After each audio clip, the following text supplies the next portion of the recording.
Simple फोडणीचा rice बनवते। ह्याच्यात मी तेल गरम करून जिरा आणि मोहरी टाकले। आता हा उभा चिरलेला कांदा आणि मिरची ॲड करते।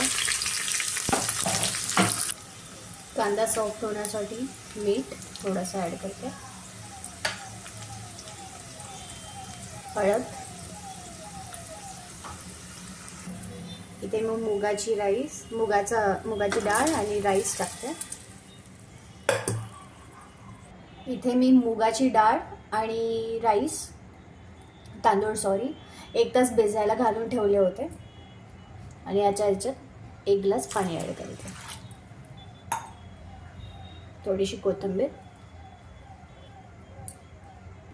आणि आता आपण याचं झाकण लावून याचे 3 शिट्ट्या काढून घेऊया।